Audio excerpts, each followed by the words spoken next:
हमने शहर को दी एक नई पहचान, हम हैं सिंघानिया बिल्डकॉन।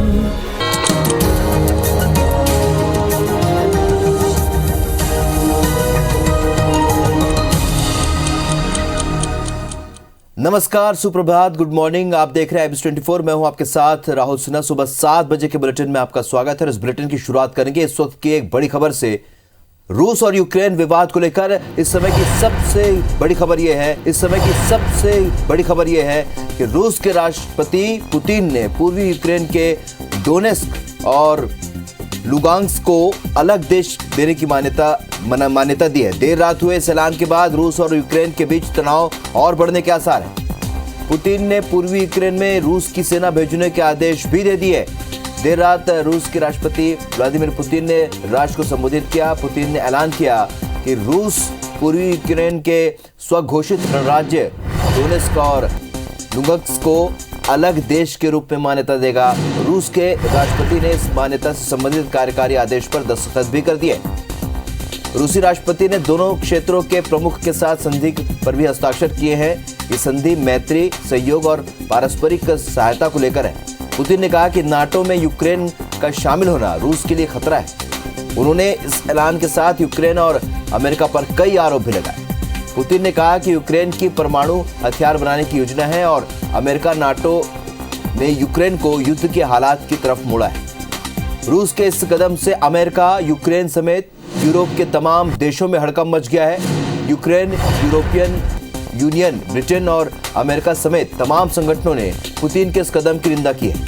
यूक्रेन के राष्ट्रपति जेलेंस्की ने कहा है कि रूस के ऐलान से कुछ नहीं होता। वहीं अमेरिका ने कहा कि पूर्वी यूक्रेन के अलगाववादी क्षेत्रों के लिए पाबंदी लागू करेगा। यूरोपीय संघ ने कहा है कि पुतिन ने अंतर्राष्ट्रीय कानून का उल्लंघन किया है। तो आपको बता दें कि रूस और यूक्रेन विवाद को लेकर हम इस वक्त की बड़ी खबर आपको बता रहे हैं। रूस के राष्ट्रपति पुतिन ने पूर्वी यूक्रेन के डोनेस्क और लुगांस्क को अलग देश की मान्यता दे दी है। देर रात हुए इस ऐलान के बाद रूस और यूक्रेन के बीच तनाव और बढ़ने के आसार हैं। पुतिन ने पूर्वी यूक्रेन में रूस की सेना भेजने के आदेश भी दे दिए हैं। देर रात रूस के राष्ट्रपति व्लादिमीर पुतिन ने राष्ट्र को संबोधित किया। पुतिन ने ऐलान किया कि रूस पूर्वी यूक्रेन के स्वघोषित गणराज्य डोनेस्क और लुगांस्क को अलग देश के रूप में मान्यता देगा। रूस के राष्ट्रपति ने इस मान्यता से संबंधित कार्यकारी आदेश पर दस्तखत भी कर दिए। तो रूसी राष्ट्रपति ने दोनों क्षेत्रों के प्रमुख के साथ संधि पर भी हस्ताक्षर किए हैं। ये संधि मैत्री, सहयोग और पारस्परिक सहायता को लेकर है। पुतिन ने कहा कि नाटो में यूक्रेन का शामिल होना रूस के लिए खतरा है। उन्होंने इस ऐलान के साथ यूक्रेन और अमेरिका पर कई आरोप भी लगाए हैं। तो पुतिन ने कहा कि यूक्रेन की परमाणु हथियार बनाने की योजना है और अमेरिका, नाटो ने यूक्रेन को युद्ध के हालात की तरफ मोड़ा है। रूस के इस कदम से अमेरिका, यूक्रेन समेत यूरोप के तमाम देशों में हड़कंप मच गया।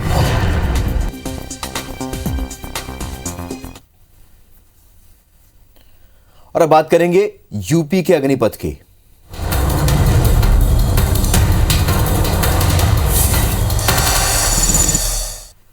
तो बड़ी खबर आपको बता रहे हैं, पीएम मोदी की आज यूपी के बहराइच में जनसभा होगी। 5वें दौर के चुनाव के लिए पीएम मोदी का प्रचार अभियान जारी है। सुरक्षा के चाक चौबंद इंतजाम किए गए। करीब 20 विधानसभा क्षेत्रों से भीड़ जुटने की संभावना बताई जा रही है और सुरक्षा में 2000 से भी ज्यादा पुलिसकर्मी तैनात किए गए हैं। बड़ी खबर आपको बता रहे हैं, पीएम मोदी की आज यूपी के बहराइच में जनसभा होने जा रही है और 5वें दौर के चुनाव के लिए पीएम मोदी का प्रचार अभियान शुरू हो गया है। सुरक्षा के चाक चौबंद इंतजाम किए गए हैं और करीब 20 विधानसभा क्षेत्रों से भीड़ जुटने की संभावना है। सुरक्षा के लिए 2000 से भी ज्यादा पुलिसकर्मी तैनात किए गए हैं।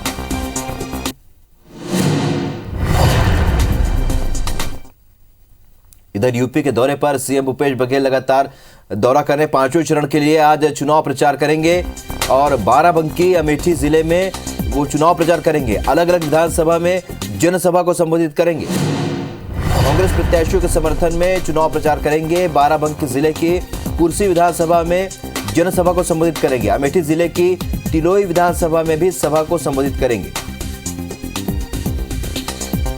तो लगातार छत्तीसगढ़ के मुख्यमंत्री भूपेश बघेल यूपी के दौरे पर है। 5वें चरण के लिए आज चुनाव प्रचार करेंगे सीएम भूपेश बघेल और बाराबंकी अमेठी जिले में चुनाव प्रचार करेंगे। अलग अलग विधानसभा में जनसभा को भी संबोधित करेंगे। कांग्रेस प्रत्याशियों के समर्थन में चुनाव प्रचार करेंगे। बाराबंकी जिले के कुर्सी विधानसभा में जनसभा को संबोधित करेंगे। अमेठी जिले की तिलोई विधानसभा में भी सभा को संबोधित करेंगे।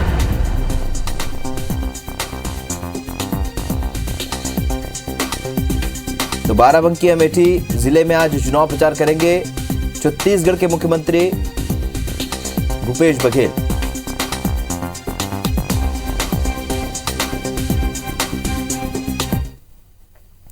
उड्डयन मंत्री ज्योतिरादित्य सिंधिया 2 दिन के ग्वालियर दौरे पर हैं। आज कई सरकारी कार्यक्रमों में शामिल होंगे। ग्वालियर पहुंचने पर उन्होंने कहा कि पीएम नरेंद्र मोदी का व्यक्तित्व विकास का है, उसी दिशा में हम लोग काम कर रहे हैं। दिग्विजय सिंह के एक बयान को लेकर उन्होंने कहा कि दिग्विजय सिंह पर मैंने टिप्पणी करना 15-20 साल से बंद कर दिया है।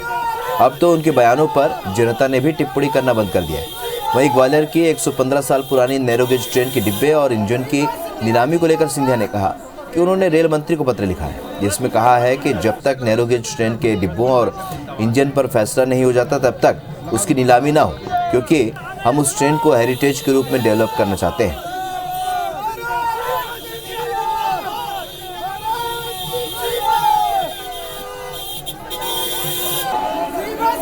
हमारे प्रधानमंत्री जी के निर्देश अनुसार उनके नेतृत्व में भारत में विकास और प्रगति की श्रृंखला केवल विभाग में भी नहीं लेकिन क्षेत्र में ज़मीनी स्तर तक लाना, ये हम लोगों का धर्म बनता है और उसी तारतम्य में यह दौरा मेरा है। इस बीच रुक करेंगे उज्जैन से मिल रही बड़ी खबर का, जहां पर आरएसएस प्रमुख मोहन भागवत इस वक्त लगातार दौरे पर बने हुए हैं। आरएसएस प्रमुख विक्रमादित्य भवन का लोकार्पण करेंगे और विद्या भारती के चिंतामणि परिसर में ये विक्रमादित्य भवन स्थित है, जहां पर 4 दिवसीय उज्जैन दौरे पर पहुंचे आरएसएस प्रमुख मोहन भागवत इसका लोकार्पण करेंगे। तो आरएसएस प्रमुख का दौरा 4 दिवसीय दौरा, आज भी वो कई कार्यक्रमों में शिरकत करने जा रहे हैं। तो विक्रमादित्य भवन का आज लोकार्पण करेंगे आरएसएस प्रमुख मोहन भागवत। विद्या भारती के चिंतामण परिसर में विक्रमादित्य भवन है, जिसका लोकार्पण करेंगे। 4 दिवसीय उज्जैन के दौरे पर लगातार कई कार्यक्रमों में हिस्सा ले रहे हैं। कल भी उन्होंने स्वयंसेवकों की बैठक ली थी।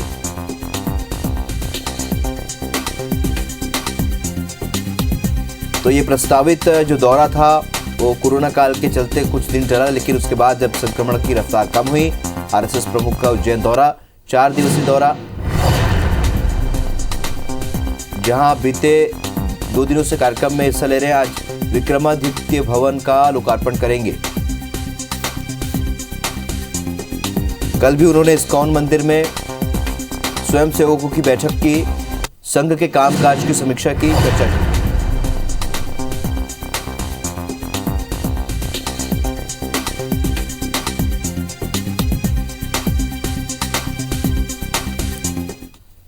तो लगातार दौरे पर हैं आरएसएस प्रमुख और बहुत से कार्यक्रमों में आज हिस्सा ले रहे हैं। इसके अलावा मध्य प्रदेश और छत्तीसगढ़ में क्या कुछ खास होने जा रहा है, इसके लिए हमारे सहयोगी 2 सहयोगी इस वक्त हमारे साथ जुड़ रहे हैं। भोपाल से नीलम गुरवे और रायपुर से स्टार जैन इस वक्त हमारे साथ जुड़ रहे हैं। सबसे पहले रुक करेंगे स्टार, आपसे जानना चाहेंगे क्योंकि बहुत से कार्यक्रम है, हालांकि अभी मुख्यमंत्री खुद यूपी के दौरे पर है, और क्या कुछ खास होगा छत्तीसगढ़ में? देखिए, छत्तीसगढ़ की बात कर ले, पहले चुनावी से जुड़ी हुई खबरों की बात कर ले, राजनीतिक खबरों की बात कर ले तो मुख्यमंत्री भूपेश बघेल वापस उत्तर प्रदेश के दौरे पर जा रहे हैं। आपको बता दूं कि पहले 2 चरणों के चुनाव में मुख्यमंत्री भूपेश बघेल वहां लगातार उन्होंने जनसंपर्क किया था कांग्रेस के समक्ष में। कांग्रेस के जो प्रत्याशी उनके लिए वोट मांगे थे, सभाएं करी थी, साथ ही डोर टू डोर कैंपेन भी किया था। और आपको बता दूं कि खासकर छत्तीसगढ़ मॉडल की विशेष चर्चा यूपी में हो रही है, इस लिहाज से मुख्यमंत्री भूपेश बघेल का यूपी दौरा कई मायने महत्वपूर्ण रखता है। वो आज बाराबंकी और अमेठी क्षेत्र में जनसभाएं करेंगे, उस क्षेत्रों का दौरा रहेगा उनका, वहां पे कार्यकर्ताओं से मुलाकात भी करेंगे। इसके अलावा बात कर लें बीजेपी की, तो बीजेपी की प्रदेश प्रभारी डी पुरंदेश्वरी आज वापस लौट रही हैं। लगातार 3 दिनों तक बस्तर में थी, वो बस्तर के अलग अलग संभाग के अलग अलग जिलों की उन्होंने बैठक ली है और बस्तर पर फोकस करने की शुरुआत उन्होंने की थी मिशन 2023 के तहत। और 3 दिन की बैठक के बाद आज वापस वो लौटेंगी, रायपुर वो आएंगे। हालांकि रायपुर में कुछ उनका कार्यक्रम रखा नहीं गया है, लेकिन रायपुर में अनौपचारिक रूप से कुछ पार्टी के बड़े नेताओं से उनकी मुलाकात हो सकती है और उसके बाद वापस वो दिल्ली लौट जाएंगे हम। तो ये राजनीतिक खबरें थी। इसके अलावा कोरोना की बात कर लें तो लगातार प्रदेश में कोरोना के मामले बेहद कम होते जा रहे हैं धीरे धीरे, और अब ये 300 के नीचे आ गए हैं। जो 24 घंटे की रिपोर्ट है उसके मुताबिक लगभग 250 केस कल नए सामने आए थे। तो ये देखा जाए तो लहर जो है, जो तीसरी लहर देखी गई थी उससे काफी नीचे आ चुका है, लेकिन एहतियातन अभी भी बरतना होगा, सोशल डिस्टेंसिंग मेंटेन करनी होगी। साथ ही साथ जहां भी अब 2 से 4 लोग रहते हैं तो हम लोगों से यही अपील करेंगे अपने चैनल के माध्यम से कि यदि 2 से 4 लोग रहते हैं इकट्ठा तो मास्क जरूर लगा के रखें। बाकी सोशल डिस्टेंसिंग का और हाइजीन का जरूर ध्यान रखें, क्योंकि जब तक कोरोना खत्म नहीं होता स्वास्थ्य विभाग भी लगातार बनी रहेगी। नीलम गुरवे हमारी सहयोगी भोपाल से जुड़े। नीलम, यहाँ पर भी मुख्यमंत्री शिवराज सिंह चौहान यूपी के दौरे पर है, लगातार प्रचार प्रसार कर रहे हैं। आरएसएस प्रमुख भी दौरे पर पहुंचे उज्जैन में। क्या कुछ खास मध्य प्रदेश में? जी बिल्कुल राहुल, मध्य प्रदेश में भी लगातार जो है राजनीतिक सरगर्मियां चालू है। जो आरएसएस प्रमुख मोहन भागवत 4 दिवसीय उज्जैन दौरे पर हैं और आज भी वो जो है कई कार्यक्रमों में हिस्सा लेंगे। उनका जो सबसे महत्वपूर्ण कार्यक्रम है विक्रमादित्य भवन का, वो लोकार्पण करेंगे।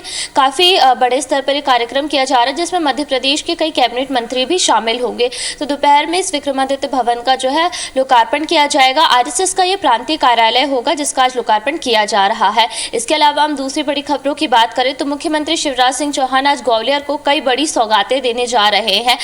कई नए इंफ्रास्ट्रक्चर का लोकार्पण वहां पर किया जाएगा। दोपहर 11 बजे वीसी के जरिए जो है 3 बड़े जो सौगातें हैं मुख्यमंत्री ग्वालियर को देने जा रहे हैं, जिसमें वीर सावरकर उद्यान भी है, कुछ नए भवन है, जिला पंचायत भवन है। इसके अलावा मुख्यमंत्री के हम दूसरे कार्यक्रमों की बात करें तो उनकी कुछ बैठकें भी हैं शाम के दौरान और कुछ निजी कार्यक्रमों में भी मुख्यमंत्री शामिल होंगे।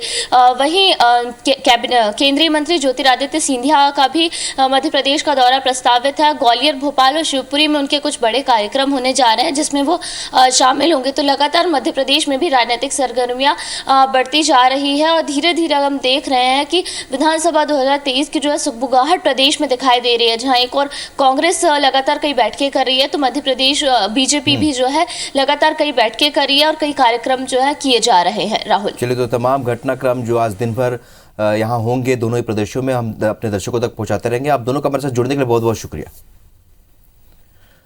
बढ़ते आगे, यूपी चुनाव के चौथे चरण के लिए प्रचार खत्म हो चुका है। 23 तारीख को वोट डाले जाएंगे। उससे पहले प्रचार के आखिरी दिन सभी दलों ने पूरा जोर लगाया। खासतौर से बीजेपी ने आतंकवाद के मुद्दे पर अखिलेश यादव को घेरा। वहीं मध्य प्रदेश और छत्तीसगढ़ के मुख्यमंत्री अपनी अपनी पार्टी के लिए जोरदार कैंपेन करते नजर आए।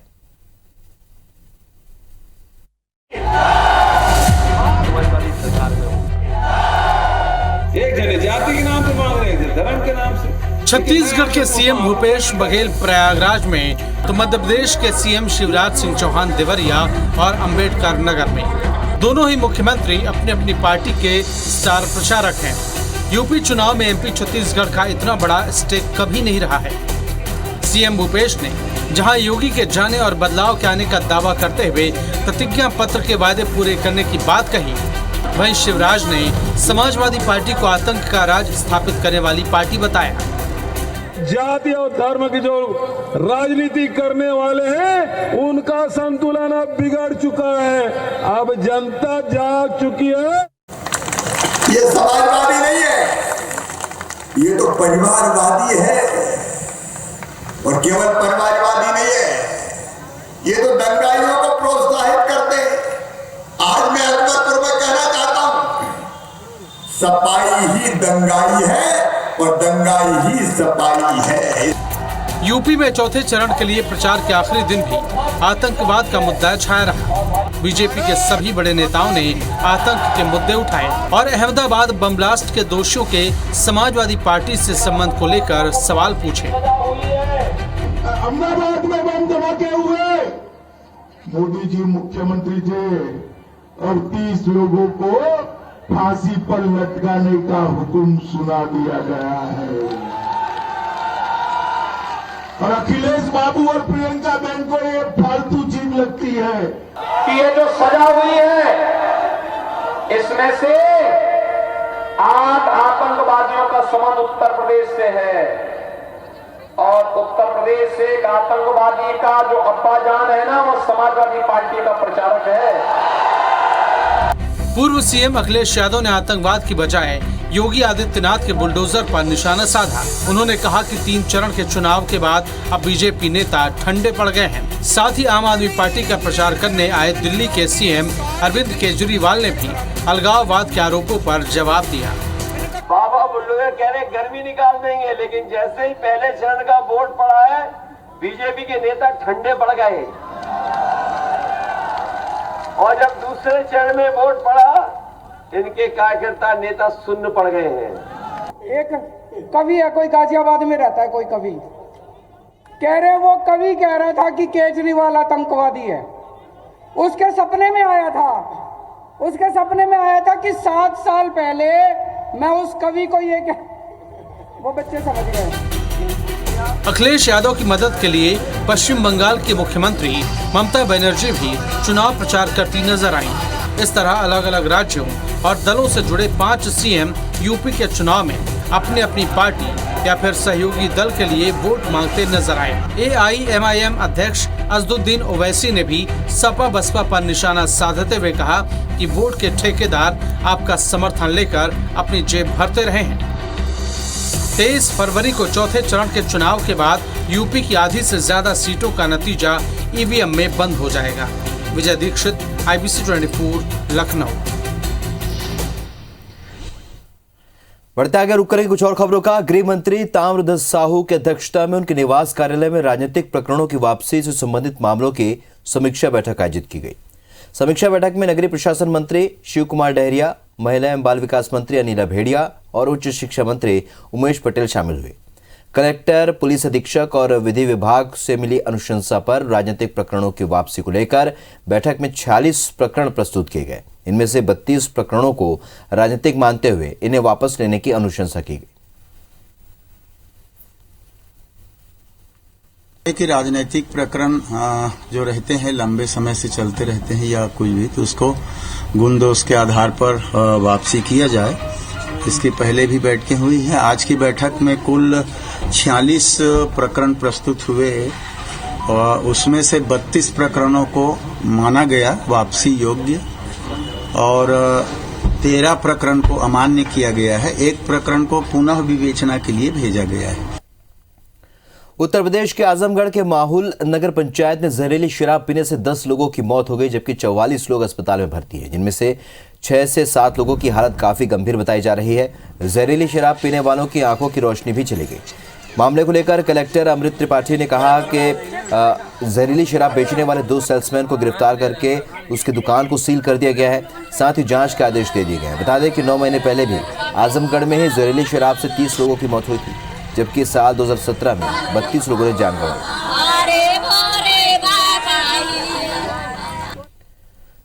नया रायपुर के मंत्रालय में हुई विभागीय पदोन्नति समिति की बैठक में बड़ा फैसला लेते हुए 2 IG स्तर के अधिकारियों को स्पेशल DG और ADG पद पर और 6 DIG स्तर के अधिकारियों को IG समेत 4 AIG स्तर के अधिकारियों को DIG पद पर पदोन्नति देने का फैसला लिया गया है। मेरी जानकारी के मुताबिक छत्तीसगढ़ शासन के 1990 के बैच के भारतीय पुलिस सेवा के अधिकारी राजेश कुमार मिश्रा को विशेष पुलिस महानिदेशक और 1997 बैच के दीपांशु काबरा को अतिरिक्त पुलिस महानिदेशक बनाया गया है।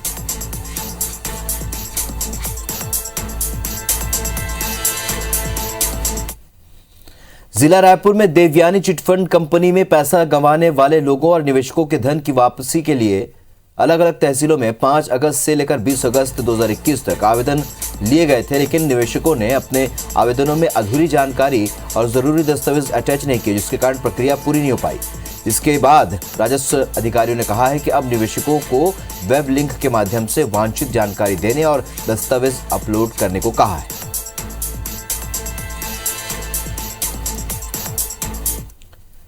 छत्तीसगढ़ शासन की ओर से शिक्षा सत्र 2021-22 में शासकीय अनुदान प्राप्त, गैर अनुदान प्राप्त स्कूलों और डीएड, बीएड, एमएड कॉलेजों के लिए ग्रीष्मकालीन अवकाश में संशोधन किया गया है।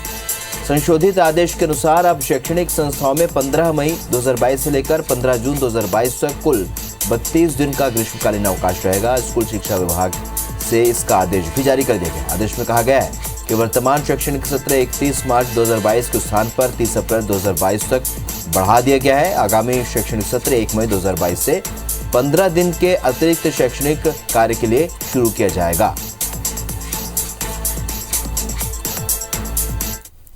राजधानी पुलिस ने नशे के खिलाफ बड़ी कार्रवाई करते हुए भारी मात्रा में प्रतिबंधित नशीली टैबलेट, ब्राउन शुगर, चरस समेत गांजे की जखीरे के साथ 4 अंतर्राज्यीय तस्करों को गिरफ्तार किया है। रायपुर रेंज के आईजी आनंद छाबड़ा और एसएसपी प्रशांत अग्रवाल ने बताया कि शहर के 2 थाना इलाके, सिविल लाइन और मंदिर असौद थाना इलाके में कार्रवाई करते हुए आरोपी तौकीर अहमद, शेख महबूब समेत नारायणदीप को गिरफ्तार कर 15.5 किलो गांजा, 240 ग्राम चरस समेत 2400 प्रतिबंधित नशीली टेबलेट और एक बाइक जब्त की गई है।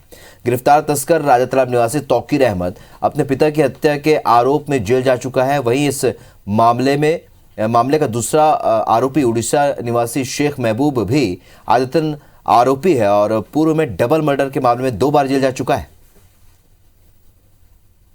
के सामने लगभग 15 लाख के जो मशरूका जब्त हुआ है, जिसमें गांजा है, चरस है, ब्राउन शुगर है और नाइट्रस की टैबलेट्स हैं। इसकी कार्रवाई करके 4 आरोपियों को गिरफ्तार किया गया है और आने वाले समय में इस नेक्सस को तोड़ने के लिए पूरा प्रयास किया जाएगा एंड मैं उम्मीद करता हूं कि लगातार इसमें कार्रवाई चलेगी। तो सुबह 7 बजे की खबरों में फिलहाल इतना ही। आगे देखिए छत्तीसगढ़ी बुलेटिन, हमर बानी हमर गोठ। नमस्कार।